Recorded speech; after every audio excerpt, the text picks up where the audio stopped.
Anteriormente te había presentado algunos relatos aterradores de militares, experiencias realmente tétricas que a ti te gustaron. Por ello, vamos a continuar con esta saga, pero en esta ocasión no me encontraré solo. Estará conmigo en los próximos minutos Stan, del canal Tristan Terror. Todos ustedes ya lo conocen, ya lo ubican por su manera tan peculiar de narrar. Por ello, ahora mismo te estaré presentando la segunda parte de relatos aterradores ocurridos a militares. Espero lo disfrutes. Ponte cómodo, que esto apenas comienza. Prepárate y ajusta el volumen de tu dispositivo, porque estás a punto de ingresar a lo más profundo del inframundo en Ecos de Ultratumba.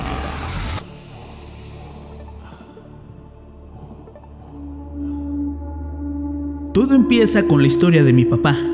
En ese tiempo, él era sargento segundo de infantería en Ciudad Obregón y menciona que se llevaba muy bien con el comandante de la zona, que a él y a un grupo pequeño los comisionaba cada noche a cuidar un ejido que era propiedad del comandante.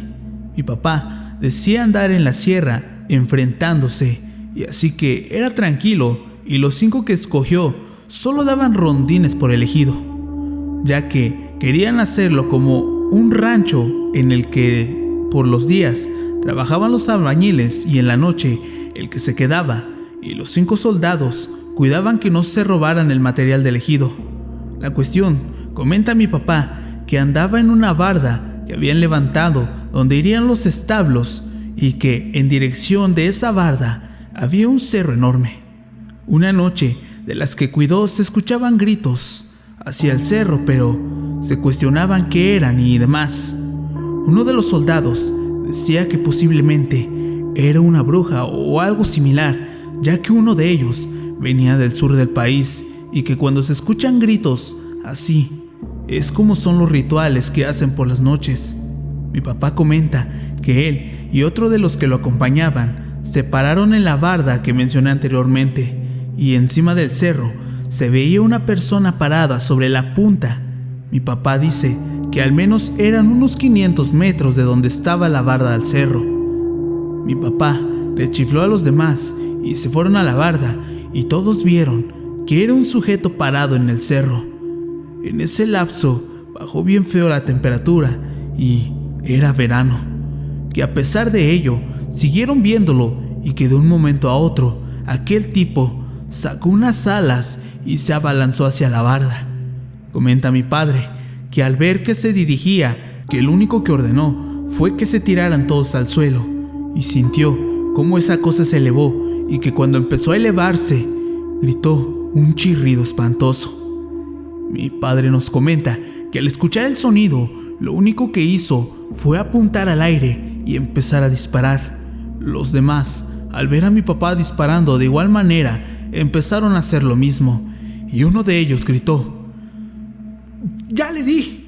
¡Yo sé lo que le di!», porque dejaron de disparar y que a lo lejos seguían escuchándose los gritos, por lo que mi papá ordenó a 2 volver al cuartel por más hombres. Mi padre se quedó con 3 soldados y ya habían montado un perímetro, y que esa casa volvió a aparecerse. Cuando lo vieron en el cerro nuevamente, le volvieron a disparar, pero se ocultó y ya no lo volvieron a ver.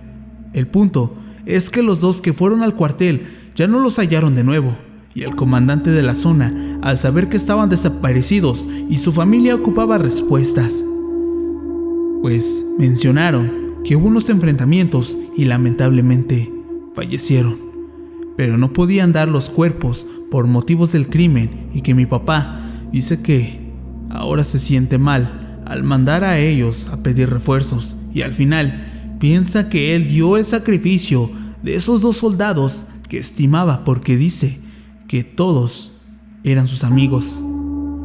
Menciona incluso que posiblemente era el mismísimo demonio, y ellos enfrentándolo con armas, pero desde ahí empezó a cargar con un rosario, porque ahora le da miedo de que vuelva a topárselo y que ahora a él se lo lleven.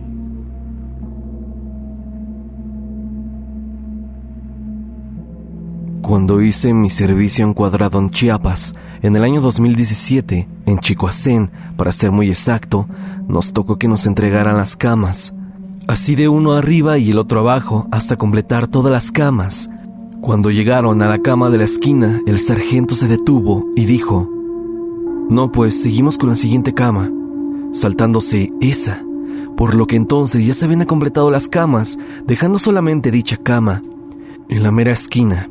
En ese momento el teniente dijo que se tenía que ocupar y a los que ya habían apañado los pasaron a esa cama. Yo y otro nos fijamos y nos preguntamos el por qué dejaron esa cama ahí. Así ya en la tarde me acerqué a preguntarle al sargento que por qué excluía esa cama y él mencionó que en esa cama tenía algo que... El que se dormía en esta le pasaban cosas muy extrañas, pero solamente al que se dormía abajo. Me dolió que no le contara a nadie para no espantarlos, que le diera salida, quizá así se llegaría a comportar por el cansancio. Cuando llevábamos 3 días me desperté como a las 2 de la madrugada. Pensé rápido en lo que había comentado el sargento. Miré fijamente hacia la esquina y se miraba que 2 personas estaban sentadas en la cama. Se miraba la silueta, ya que estaban muy oscuras. Le dije a mi compañero que dormía arriba. Él también se fijó en lo mismo. Acto seguido sacamos la lámpara de Lockett y alumbré hacia aquella dirección, y se veía como el pay de esa cama se movía. Corrimos a despertarlo y él estaba demasiado pálido y no quiso decir nada. Simplemente nos regresamos a nuestra cama como si nada hubiera pasado. Seré sincero, después de 20 minutos sentí un gran escalofrío y frío en mis pies. Y así, eventualmente, pasaron muchas cosas. El de arriba se quejaba que el de abajo le golpeaba la cama y que una vez lo jaló al grado de casi caerse de arriba, que gritaba en las noches. Aquel chico desertó al terminar la segunda semana.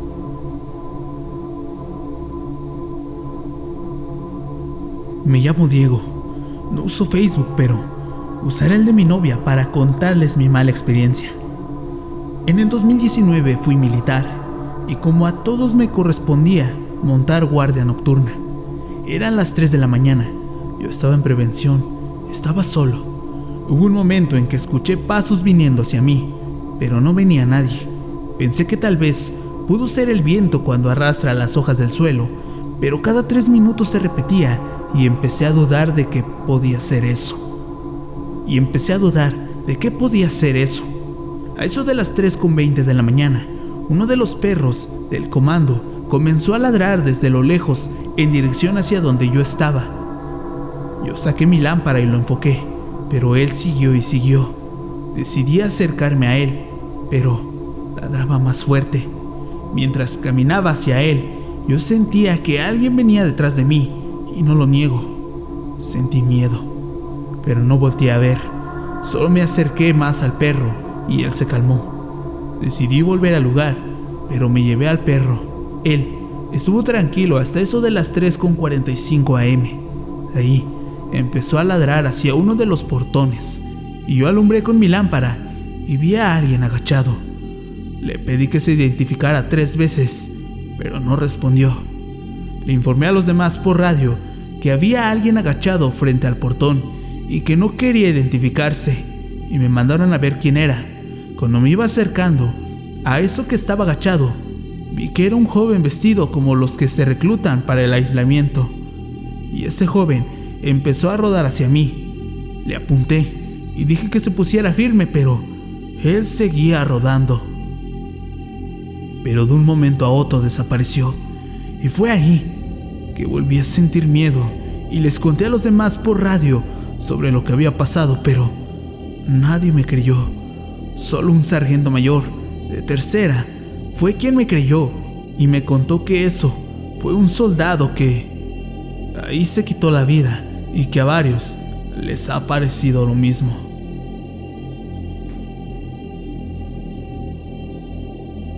Mi papá menciona que una vez, estando en un operativo en una selva de Chiapas, él iba con 24 soldados y ahí Mi padre ya era teniente. Menciona que todos iban caminando por una vereda y se encontraron con un puma con mordidas extrañas en el vientre y la sangre coagulada, como si hubiera tenido veneno. Ellos siguieron y acamparon en un risco. Habían dejado a 6 de guardia y estarían rotándose por la noche. En esa misma madrugada se escuchaban los animales y todo normal. En la mañana, muy temprano, lograron notar que alguien o algo los estuvo observando, porque encontraron otras pisadas, como si hubieran estado rondando. Dice mi papá que siguieron buscando y que en la segunda noche, acampando, dejó a 8 en guardia nocturna, y él no durmió, porque menciona que se quedó observando tomando café, y que un soldado logró ver cómo algo acechaba detrás de un árbol, y que apuntaron con las lámparas y vieron cómo una sombra negra se ocultó en el follaje de las ramas y hierbas de los árboles. Despertaron posteriormente a todo el campamento y estuvieron todos en alerta. En ese momento empezaron a escucharse ruidos como si estuvieran regurgitando, por lo que mi papá le dijo al del radio que avisara al cuartel, pero algo estaba interfiriendo la señal y tenían que subir a un lugar alto. Menciona que el soldado de la radio le dijo: «Mi teniente, yo voy y subo con un compañero para que me cuide en lo que informo al cuartel». Pero mi papá mejor ordenó que todos se quedaran y por la mañana irían. En aquella mañana comenzaron siguiendo el rastro y llegaron a un pueblito. Aquí lograron avisar, pero que tenían que cumplir con el operativo. Total, que en el pueblo andaban algunos pobladores muy tristes y le dijeron a mi papá que algo atacó a un campesino y que lo iban a velar. Mi papá mencionó que si lo que le había ocurrido a aquel hombre fue algo salvaje, pero cuando fueron a verlo tenía similitud con el animal que encontraron al principio, es decir, al puma. Mi papá ese día se quedó en el pueblo y velaron a aquel cuerpo. Al día siguiente fueron al interior del lugar donde habían acampado y encontraron las pisadas en el campamento. Los 3 días restantes en la noche, una criatura los acechaba a todos. Y dicen que en el día, como en la noche, sentían como algo los acosaba y se sentía bastante extraño. Mi papá le dijo eso al comandante y este mencionó que es lo peculiar de la selva. Aseguran que ahí hay una criatura y que no saben qué es, pero a los niños se los come y a los adultos los mata y deja los cuerpos ahí. El comandante mencionó: si andas nervioso, lo mando a otro regimiento. Si no esté dispuesto a eliminar eso, mejor buscaré a alguien mejor. Por lo que después de ese operativo, solo estuvo como 15 días y lo mandaron mejor a Zacatecas. Y ya no supo cómo terminó aquel caso.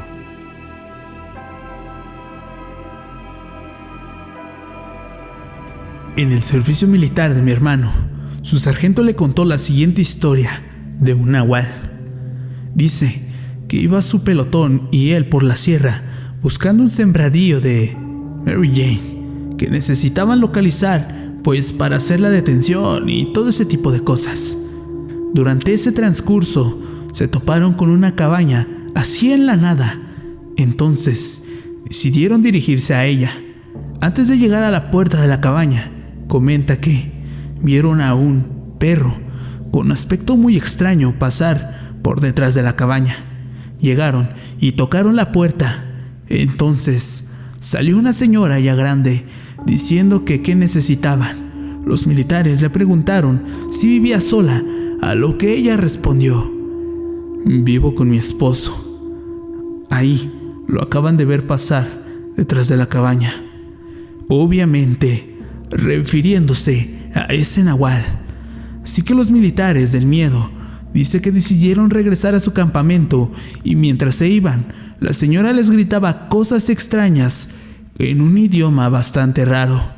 Mi hermano dice que al sargento, aún al contar la historia, siente escalofríos por lo sucedido y es raro que esto pase en un militar de ese rango.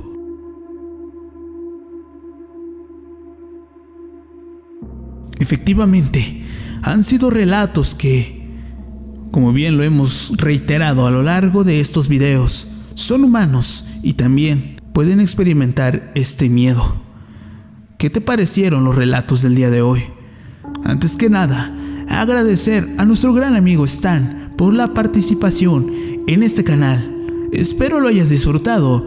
Y si es así, coméntame quién te gustaría que fuera el próximo invitado para narrar la tercera parte de relatos de militares, o bien relatar algunas experiencias extrañas vividas por conductores del metro o operadores de tráiler.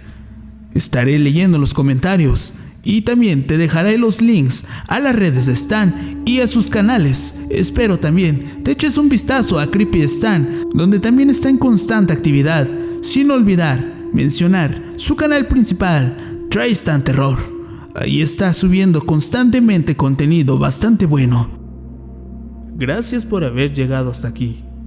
Recuerda que si te ha gustado este video, te invito a seguirme en mis redes sociales. Ahí estaré subiendo contenido adicional también. No olvides suscribirte al canal, activar la campanita de notificaciones en donde dice todas, a darle like y a compartirlo. Esto ayudaría muchísimo al canal para llegar a más audiencia. Recuerda que es gratis. Gracias por estar en lo más profundo del inframundo. Nos vemos en una próxima entrega en Ecos de Ultratumba.